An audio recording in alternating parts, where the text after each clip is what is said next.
السلام علیکم ورحمۃ اللہ وبرکاتہ۔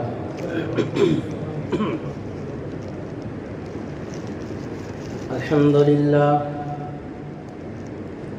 للہ وحدہ والصلاة والسلام علی من لا نبی بعدہ، اما بعد فقد قال اللہ تبارک وتعالی فی القرآن المجید والفرقان الحمید: اعوذ باللہ من الشیطان الرجیم، بسم اللہ الرحمن الرحیم۔ یا ایہا الذین آمنوا قوا انفسکم واہلیکم نارا وقودها الناس والحجارہ ملائکۃ غلاظ شداد لا یعصون اللہ ما امرهم ویفعلون ما یؤمرون۔ وقال النبی صلی اللہ علیہ وسلم: اقرأ باسم ربک الذی خلق، خلق الانسان من علق، اقرأ وربک الاکرم الذی علم بالقلم، علم الانسان ما لم يعلم۔ آمنت باللہ صدق اللہ مولانا العظیم وصدق رسولہ النبی الکریم، ونحن على ذلك من الشاهدين والشاكرين، والحمد لله رب العالمين۔ سبحانك لا علم لنا إلا ما علمتنا إنك أنت العليم الحكيم۔ رب اشرح لي صدري ويسر لي أمري واحلل عقدة من لساني يفقهوا قولي۔ اللهم صل على سيدنا مولانا محمد وعلى آل سيدنا مولانا محمد وبارك وسلم۔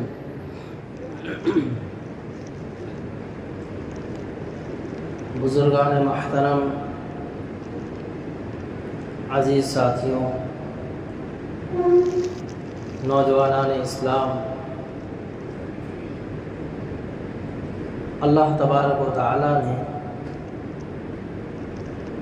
ہم انسانوں کو بے شمار نعمتوں سے نوازا ہے، اور ایسی ایسی نعمتیں دے کر اس دنیا میں ہمیں بھیجا ہے کہ شاید ہماری کبھی اس نعمت پہ نظر بھی نہیں ہوتی،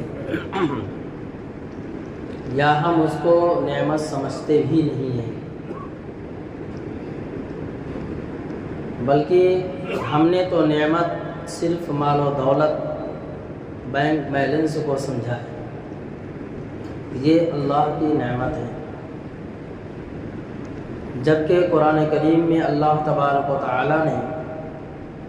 سورہ رحمان کے اندر جہاں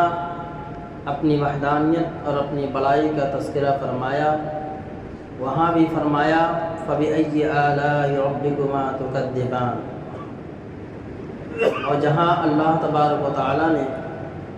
جہنم کا تذکرہ فرمایا، وہاں بھی فرمایا: فَبِأَيِّ آلَاءِ رَبِّكُمَا تُكَذِّبَانِ۔ جہاں جنت کا تذکرہ فرمایا، وہاں بھی فرمایا: فَبِأَيِّ آلَاءِ رَبِّكُمَا تُكَذِّبَانِ،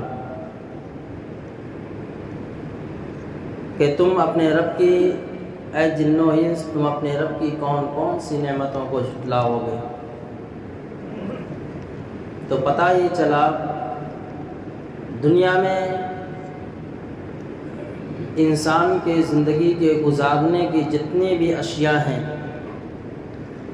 یا انسان کے دل و دماغ کو فرحت و سرور بخشنے والی جتنی چیزیں ہیں، وہ سب کی سب اللہ تبارک و تعالیٰ کی دی ہوئی عظیم نعمت ہے۔ انسان کا پورا وجود اللہ کی نعمت ہے، انسان کی زندگی کا ہر ہر سانس اللہ کی عظیم نعمت ہے۔ ان سب نعمتوں میں سب سے بیش بہا قیمتی نعمت اللہ تبارک و تعالی نے علم کی نعمت سے نوازا ہے۔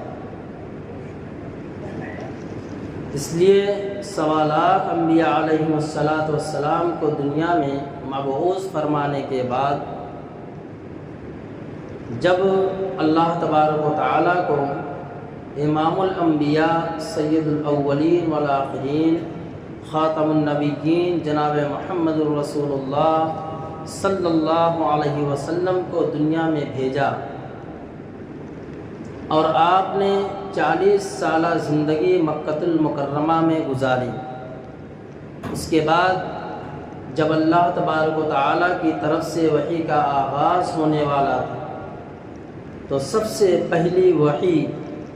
اور سب سے پہلا احکام، سب سے پہلے اللہ تبارک و تعالیٰ کے کلام کی جو آیت نازل ہوئی، اقرأ بسم ربک الذی خلق، کہ پڑھ اپنے رب کے نام سے جس نے تمہیں پیدا کیا ہے۔ ذرا ہم اس آیت پہ غور کریں، سوچیں کہ اللہ کی طرف سے پیغام آ رہا ہے، اللہ کی طرف سے پہلی وحی آ رہی ہے، اللہ کی طرف سے پہلا احکام آ رہا ہے، حضور نبی کریم علیہ السلام کی ذات بابرکات پہ، اور یہ کہا جا رہا ہے اقرأ بسم ربک الذی خلق، کہ پڑھ اپنے رب کے نام سے جس نے تجھے پیدا کیا ہے۔ نماز کا بھی حکم آ سکتا تھا، زکوٰۃ اور روزے کا بھی حکم آ سکتا تھا، اخلاقیات کا حکم آ سکتا تھا، لیکن اللہ تبارک و تعالیٰ نے سب سے پہلی وحی جو فرمائی وہ تعلیم کی، علم کی فرمائی کہ لوگوں اقرأ بسم ربک الذی خلق، تعلیم حاصل کرو، علم کو حاصل کرو۔ العلم نور، علم ایک نور ہے، ایک روشنی ہے۔ عالم اور جاہل برابر نہیں ہو سکتے، علم والے پڑھے لکھے بے پڑھے برابر نہیں ہو سکتے، جیسے رات اور دن برابر نہیں ہو سکتے۔ آج کے اس آیت کا عنوان جو ہے وہ تعلیم و تعلم سے ہے۔ دنیا میں سب سے بہتر انسان کس کو مانا جاتا ہے؟ اگر اس مجمع میں بیٹھے ہوئے لوگوں سے پوچھا جائے کہ سب سے بہتر انسان، سب سے عزت والا انسان کون ہے، سب سے بڑا انسان کون ہے، تو اکثر لوگوں کی سوچ اور اکثر لوگوں کے ذہن اور ان کی نظر ان پہ جائے گی جن کے پاس جو بڑی کمپنیوں کا مالک ہے، جن کے پاس بڑے بڑے بینک بیلنس ہیں، جو اچھے بنگلوں میں رہ رہا ہو، جو بہترین گاڑیوں میں سفر کرنے والا، جو سوٹ بوٹ میں رہنے والا، وہ سب سے بہتر انسان مانا ہے۔ آئیے ذرا جس نبی کی رسالت کا ہم نے اقرار کیا ہے اس نبی سے پوچھیں، اور آپ نے سب سے بہتر انسان معاشرے کا کس کو بتلایا؟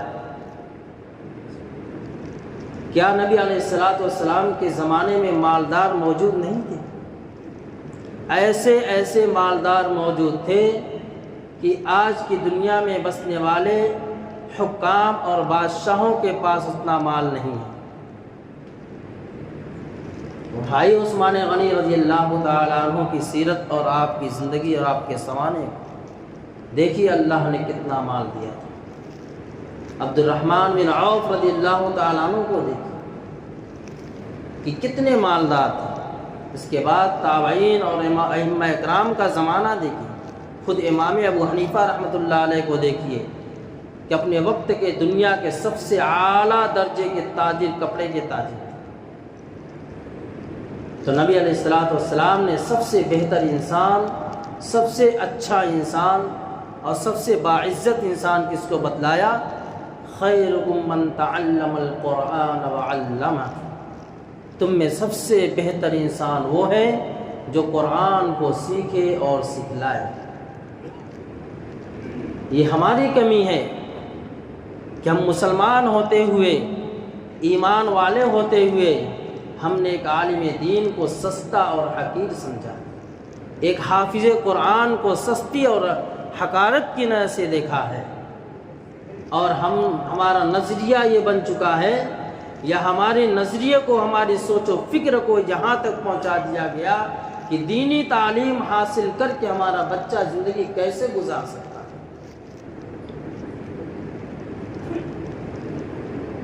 کہ جب تک ہم اس کو اچھے سے اچھے اسکول میں داخل نہیں کریں گے،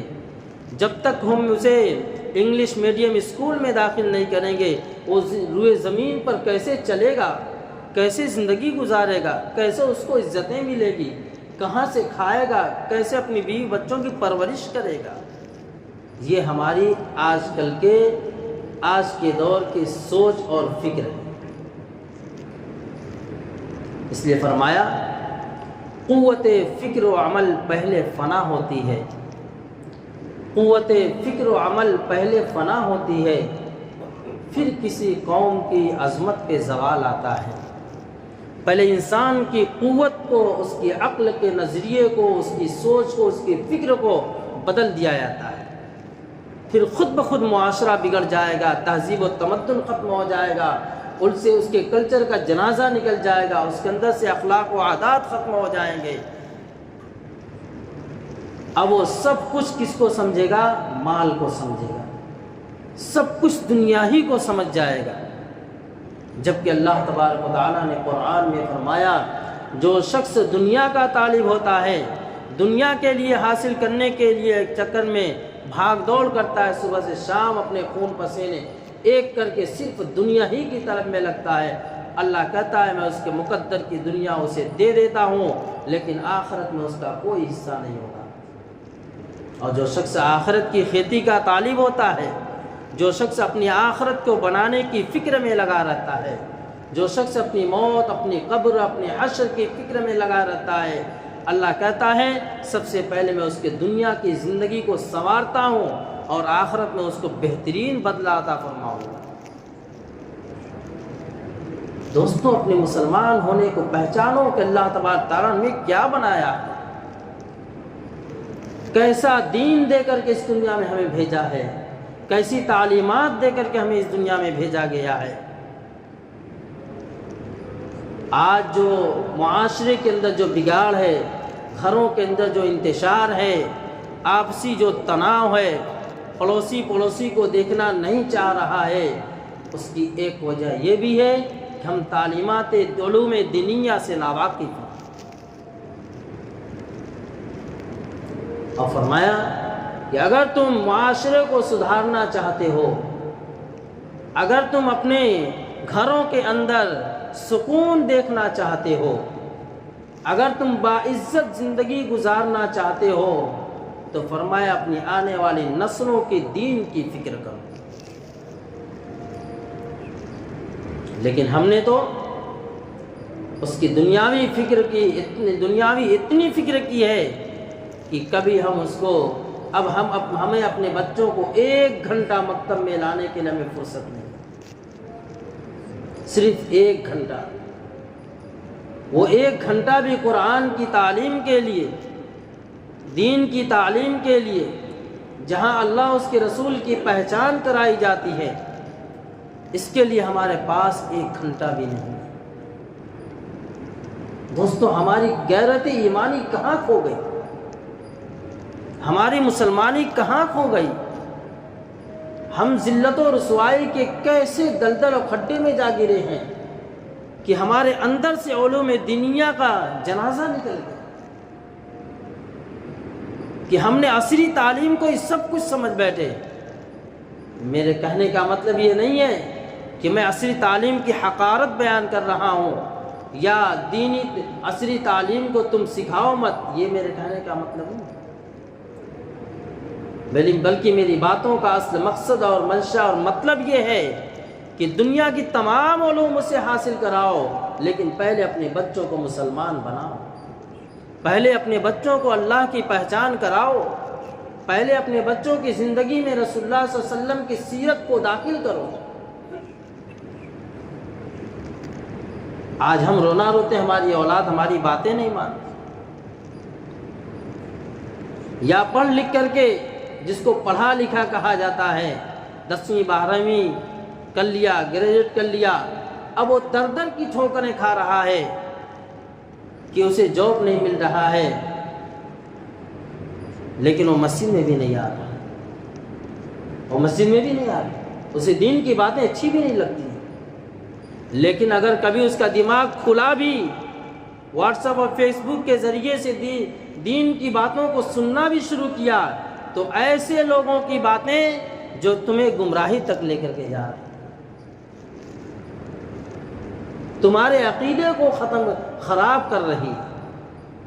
تمہارے عقیدے آخرت کو خراب کرنے والے بیانات۔ اس لیے فرمایا مکتب کو معمولی نہ سمجھو، مساجد میں جو مکاتب چلتے ہیں یہ مسلمانوں کے بچوں کو مسلمان بنانے کا ایک آلہ ہے، ایک ہتھیار ہے۔ یہاں بچوں کو مسلمان بنایا جاتا ہے، انہیں اخلاق سکھایا جاتا ہے، انہیں اچھی عادت بتلائی جاتی ہے، انہیں رسول اللہ صلی اللہ علیہ وسلم کی سیرت پڑھائی جاتی ہے، ان کو قرآن کو صحیح طریقے سے پڑھنا سکھایا جاتا ہے۔ میرے عزیز ساتھیوں، قرآن کی تعلیمات کو تو ہم نے بھلا دیا، عمر ہو چکی ہے، زندگی میں کبھی ضرورت ہی نہیں سمجھا کہ ہمیں قرآن بھی پڑھنا ہمارے اوپر فرض تھا، دینی علوم بھی حاصل کرنا ہمارے اوپر فرض تھا۔ ہم اپنے بچوں کی تمام طرح کی سہولیات کے سامان کی فکر کرتے ہیں، صبح اٹھ کر کے ماں اسے اٹھاتی ہے، نہلاتی ہے، دھلاتی ہے، استری والا کپڑا پہناتی ہے، اس کے ناشتے کی فکر کرتی ہے، پھر وہاں جانے کے بعد کیا کھائے گا، بھوک لگی اس کی فکر کرتی ہے، لیکن کبھی وہ اس ماں نے یہ فکر نہیں کی کہ میرا بچہ بستر پہ سویا ہے، اللہ کا منادی اللہ اکبر کی صدائیں لگا رہا ہے، میں ذرا اسے اٹھا کر کے اللہ کے گھر میں بھیجنے والی ماں۔ کمی کہاں پہ ہے؟ کمی تعلیم کو حاصل نہ کرنے کی۔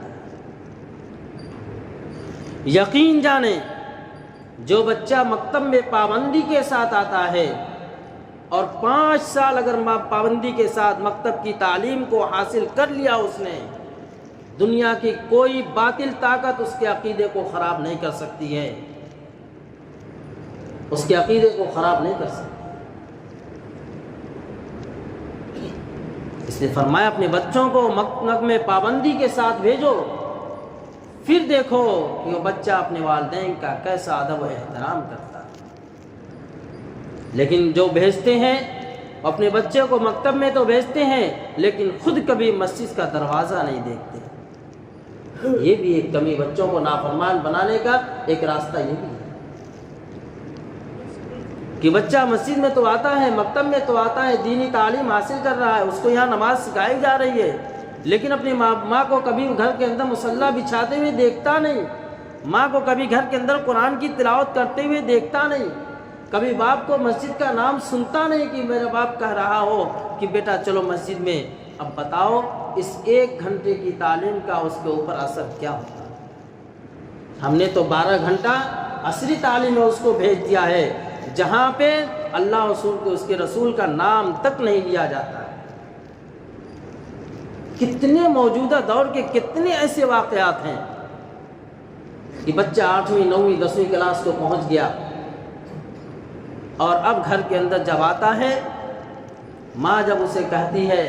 کہ بیٹا نماز پڑھ، بیٹا قربانی کا دن آ گیا، قربانی خریدنا ہے، تو بچہ کیا کہتا ہے کہ امی جان نماز سے کیا ملنے والا ہے، نماز سے کیا فائدہ، خواہ مخواہ اپنے اوقات کو ضائع کرنا ہے، قربانی سے کیا فائدہ، کیا ملنے والا ہے۔ نعوذ باللہ جانوروں کے اوپر ظلم کیا جا رہا ہے۔ یہ اس کے عقیدے کہاں بگاڑے گئے، ایسی سوچ اور فکر اس کے دل و دماغ کے اندر کہاں ڈالی گئی؟ اسی اسکول اور کالج کے اندر، کہ وہاں کی ہم نے فکر کی، اب تمہارا بچہ ایسی باتیں کرنے لگا ہے کہ ماں باپ بھی ماننے پر اس کی باتوں کو مجبور ہو گئے، کبھی کسی اور باطل راستے کو اختیار کر لیتا ہے۔ ماں باپ نے صحیح تعلیم خود حاصل نہیں کی، اب یہ سمجھتے ہیں کہ میرا بچہ دین کی باتیں ہی تو کر رہا ہے۔ میرے عزیز ساتھیوں، دین بہت وسیع، بہت باریک ہے۔